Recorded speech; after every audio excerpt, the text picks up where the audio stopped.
தமிழ்நாட்டில் உள்ள இளைஞர்களை காப்பாற்றுறது விஜயால் மட்டும்தான் முடியும். சத்தியமாக சொல்கிறேன். எப்படின்னு சொல்கிறீங்களா? விஜய் ஒரு அறிக்கை விடணும். விட்டால் நம்ம கொஞ்சம் நிம்மதியாக இருக்கலாம். தயவு செய்து யாரும் நாளைக்கு எந்த தப்பான முடிவுக்கும் போயிடாத.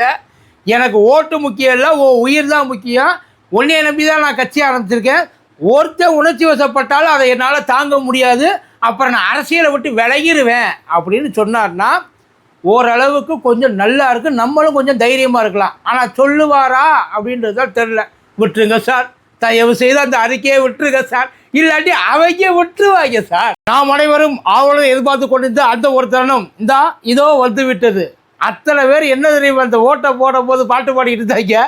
மே மாதம் 2026 மேஜரானு பயங்கர எக்ஸைட்டடாக இருந்தாங்க சார். இந்த ஒரு நாள், அதாவது இந்த சின்ன வயசில் நம்ம இந்த பிறந்தநாள் கொண்டாடுறது, இந்த தீபாவளி, அப்புறம் இந்த பொங்கல், இந்த புது துணி போகிற விஷயம், இதுக்கெல்லாம் எப்படி வெயிட் பண்ணிக்கினே இருப்போம். அந்த மாதிரி வெயிட் பண்ணி பயங்கரமாக ஓட்டு போட்டு ரொம்ப பயங்கர திருவிழாவாகவே இந்த தேர்தலை கொண்டாடினாங்க. உண்மையில் ஒரே ஒரு ஆசை தான் நாளைக்கு, மே நாளைக்கு ஒரே ஒரு ஆசை. எப்படி நம்ம அந்த ஓட்டை வந்து நல்லா போட்டு நிம்மதியாக அந்த நாளை முடித்தாங்களோ, எந்த பிரச்சனையும் இல்லாமல், அந்த மாதிரி வேறு எந்த சேதையும் வராத அளவுக்கு ஓரளவுக்கு கொஞ்சம் நல்லபடியாக நடந்து முடிஞ்சிடும். இந்த ஓட் கவுண்டிங்கும் ரிசல்ட் வந்ததுக்கப்புறம் வேறு எந்த விதமான கெட்ட சேதையும் வந்துடக்கூடாது. அது கண்டிப்பாக இதில் எவனாச்சும் ஒருத்தந்தான், அதாவது ஒன்று திமுக இருக்கணும், இல்லை அதிமுக இருக்கணும், இல்லை தாவேகா இருக்கணும், இல்லை நாத்தாக்கா இருக்கணும். இந்த 4ல் ஏதாச்சும் ஒன்று தான் ஆட்சியை அமைக்க போகுது. அவங்க ஒரு ஆள் தான் ஜெயிக்க போகிறாங்க. ஆனால் பிரச்சனை என்னென்னா, இங்கே வந்தோடனே இப்போ அந்த நரேட்டிவெல்லாம் கரெக்டாக செட் பண்ணிட்டாங்க. இப்போ திமுக ஜெயிச்சிச்சுன்னு வைங்களேன், ஒரு பேச்சுக்கு சொல்கிறேன். திமுக ஜெயிச்சிச்சுன்னா என்ன பேசுவாங்கன்னா, இந்த தமிழ்நாட்டு மக்களை திருத்தவே முடியாது, காசுக்கு ஆசைப்பட்டு ஓட்டை போட்டு இப்படி எல்லாத்தையும் வீணடிச்சிட்டாங்க, தமிழ்நாட்டு தலையெழுத்தை மாற்ற முடியாது அப்படின்னு சொல்லிட்டு ஒரு கூட்டம் கிளம்பும். ஒருவேளை அதிமுக, அதாவது பாசக ஜெயிச்சிச்சுன்னு வைங்களேன், இவங்க தான் தெரியுமேப்பா, இந்த இவிஎம் மிஷினில் இவங்க இந்த வேலையை பார்த்துருப்பாங்கல்ல, தேர்தல் ஆணையமும் கூட இருந்துச்சு, இந்த எஸ்ஐஆரும் கூட இருந்துச்சு, எல்லா வேலையும் இவங்க பார்த்துட்டாங்க. அதனால தான் இந்த அதிமுக பாசக கூட்டணி ஜெயிச்சிச்சு. இல்லாட்டி திமுகவை இந்த மாதிரியெல்லாம் வந்து தள்ளி விட்டுற முடியுமா, செய்ய முடியுமா, நேரடியாக மோதி இவங்களுக்கு அந்த தைரியம் இருக்கா அப்படின்னு சொல்லி இந்த கூட்டம் கிளம்பும். ஒருவேளை தாவேக்கா ஜெயிச்சிச்சுன்னு வச்சுக்கோ, பேச்சுக்கு, சும்மா ஒரு பேச்சுக்கு தான் சார், வேறு எதுவும் இல்லை.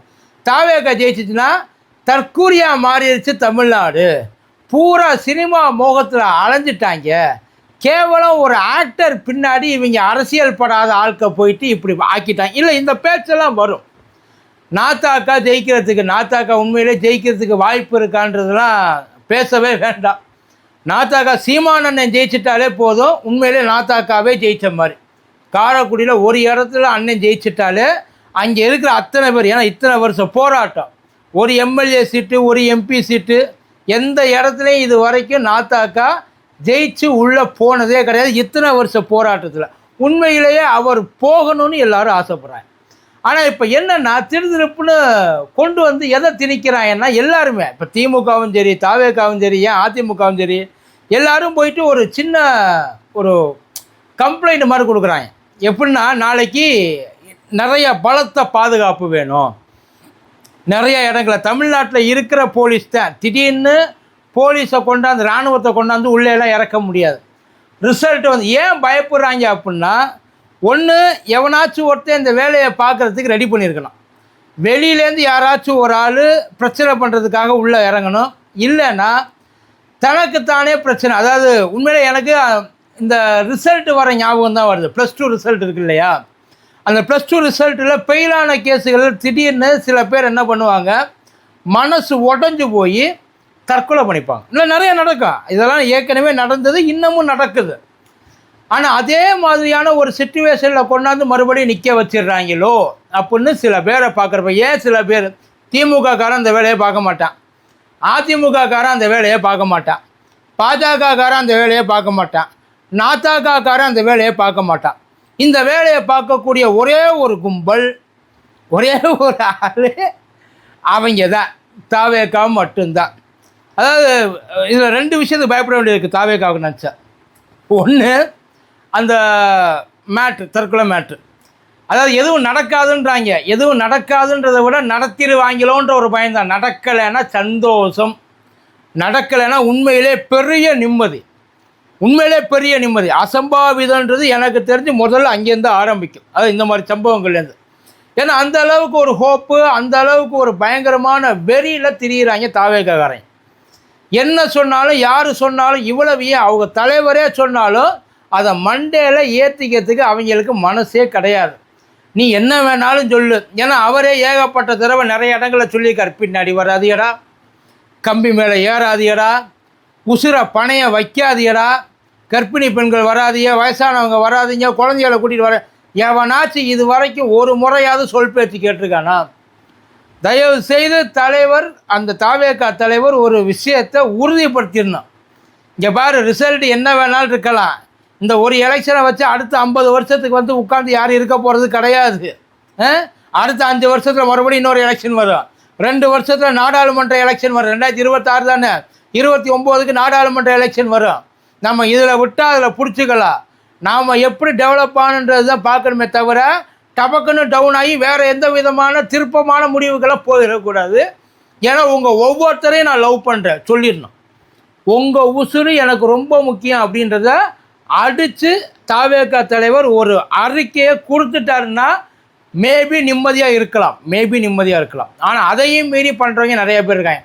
அதை தாண்டி தாவேகாவில் சில விஷயங்கள் செய்வாங்க. சோசியல் மீடியாவில் என்ன செய்வாங்கன்னா, இந்த அழுதுகிட்டே இன்ஸ்டாகிராம் பூரா அழுகாட்சியாகவே கிடக்கும். முழுக்க முழுக்க அவங்க என்ன அதாவது உனக்கு நாங்கள் இப்படி பண்ணோமே, நாங்கள் எவ்வளோலாம் செஞ்சோமே, உன்னை எந்த அளவுக்கு பண்ணுவாங்கன்னு சொல்லி எதிர்பார்த்தோமே, கடைசியில் இப்படி ஆயிடுச்சு, நல்லாவா இருக்குது அப்படின்னு சொல்லி பயங்கரமாக அந்த ஃபீலிங்க்கு வேற போவாங்க. அதை நினச்சா தாச்சால் உள்ளுக்குள்ளே கொலையாக நடக்குது. எந்த பக்கமும் திருப்ப முடியாமல் ஆக்கிடுவாங்க. சில பேர் தப்பாக எடுத்துக்காதீங்க. இந்த ஹேண்டிகேப் மாதிரியில் அந்த வாய் பேச முடியும் டெஃப் அண்ட் டம்பெல்லாம் இருக்காங்கள்ல, அந்த உண்மையிலே அவங்க டெஃப் அண்ட் டம்பா இல்லை இவங்க இந்த ஏதாச்சும் இந்த இது அனுதாபத்துக்காக வந்து டெஃப் அண்ட் டம்ப் மாதிரி பண்ணுறாங்களா, அந்த கருமை எதுவுமே புரிய மாட்டேங்குது. அவங்கள பார்க்குறப்ப திட்டவும் முடிய மாட்டேங்குது. ஏன்டா தருதலை நாய்களாக இப்படி பண்ணுறீன்ட்டு. ஏன் இவங்களை நினச்சி பயப்படுறா அப்படின்னா, ஒரு நாய் என்ன பண்ணியிருக்கு, அந்த நாய் அவங்க அப்பாவை ஓட்டு போட்ட அன்னையிலேருந்து வெளியிலேயே படுக்க வச்சுருக்கு வீட்டை விட்டு. அவர் அந்த நடபாதையில் படுத்து கிடக்குறாப்புல. ஏன்டா அப்படி பண்ணுறேன்னா, நான் எவ்வளவோ சொல்லி அவன் போய் திமுகவுக்கு ஓட்டு போட்டு வந்துட்டான், அவனையெல்லாம் எப்படி நான் இவனுக்குள்ளே வச்சுருக்கிறது, இவனை அப்பேன்னு சொல்லிக்கிறதுக்கே எனக்கு கேவலமாக இருக்குது அப்படின்னு சொல்லி அந்த நாயை அங்கே படுக்க வச்சிருச்சு. உண்மையிலே அவர் தப்பு பண்ணிட்டார். படுக்க வேண்டிய நேரத்தில் அவர் தள்ளி படுத்திருந்தார்னா இந்த நாய் இன்றைக்கி இவரை வெளியில் படுக்க வச்சுருக்கோம். இல்லை இந்த மாதிரி பத்தவங்கள சார், வேறு எவனோ ஒருத்தர் இல்லை எதிர்கட்சிக்கு, அதாவது இன்னொரு கட்சிக்கு ஓட்டு போட்டேன் அப்படின்னா அவனையே வந்து பெற்றவனாகவே இருந்தாலும் அவனை வந்து பெற்றவனாக பார்க்கறது இல்லை, அவனை வந்து எதிராளியாக பார்க்குறாங்க, எதிர்கட்சியாக பார்க்குறாங்க, அவனை சமூக விரோதியாக பார்க்குறாங்க. அவங்க ஏன் விஜய்க்கு ஓட்டு போட சொல்கிறாங்கன்னு தெரியாமலே, அதாவது ஓட்டு போடுறது அவனோட விருப்பம். இப்போ வீட்டில் இவன் சொல்லி அவங்க ஓட்டு போட தள்ளி வச்சுட்டான். எத்தனை பேர் சின்ன பிள்ளைய வீட்டில் விஜய்க்கு ஓட்டு போடுன்னு சொல்லுது, கொண்டு போயிட்டு எங்கே வேறு எங்கேயா வெளியில் விட முடியும், இல்லை வெளியில் தள்ளி வச்சு படுக்க சொல்ல முடியுமா, ஏதாச்சும் பண்ணுறாங்க, அதெல்லாம் இல்லை. ஸோ அந்த மாதிரிலாம் நிறையா நடக்குது. தேவையில்லாமல் தயவு செய்து யாரும் ரொம்ப உணர்ச்சி வசப்பட வேண்டாம், அவ்வளோதான். இது ஜஸ்ட் ஒரு எலெக்ஷனு. இந்த எலெக்ஷனுக்காக நிறையா ஆக்சுவலி விஜயை தவிர மற்ற எல்லோரும் அந்த கட்சியில் நிறையா வேலை பார்த்துருக்குறாங்க. அதனால அவங்களுக்கு அந்த வீரியம்லாம் வரத்தான் செய்யும், அந்த நினப்பெல்லாம் இருக்கத்தான் செய்யும். பட் கொஞ்சம் ரிலாக்ஸ்டாக யோசித்து பார்த்து அடுத்து என்ன பண்ணுறது, நீங்கள் தாராளமாக விஜயை கொண்டு வாங்க, எல்லாம் பண்ணுங்கள். ஏன்னா நீங்கள் தான் விஜயை தள்ளணும். விஜய் எந்திரிச்சு போகவே மாட்டார். விஜய் எந்திரிச்சு போனான்னா அது பெரிய விஷயம். அவர் போகிறதுக்கு வாய்ப்பே இல்லை. நீங்களாக பிடிச்சி தள்ளி உங்கள் இம்சை தாங்காமல் தான் அவர் அரசியலில் நிற்க வேண்டிய ஒரு சூழ்நிலையில் இருக்கிறார். அதனால் அவர் உள்ளே வரணும்னா நீங்கள் இருக்கணும். அவர் வரல, அவர் மேலே வரல, எடுத்தோடனே வந்து ஸ்ட்ரைட்டாக, அதாவது எம்பிபிஎஸ்ன்றது 5 வருஷம் படித்து தான் பாஸ் பண்ணணும். நேரடியாக நான் 5வது வருஷம் எக்ஸாம் எழுதுறேன் பாஸ் பண்ணுறேன்னு சொல்லி ஒருத்தர் உள்ளே வந்து அவன் பாஸ் பண்ணலன்னு சொல்லி நம்மளாம் அழுதோம்னா அது பைத்தியக்காரத்தனம். சரியா? தயவு செய்து தேவையில்லாத முடிவுகளை எடுக்காதீங்க.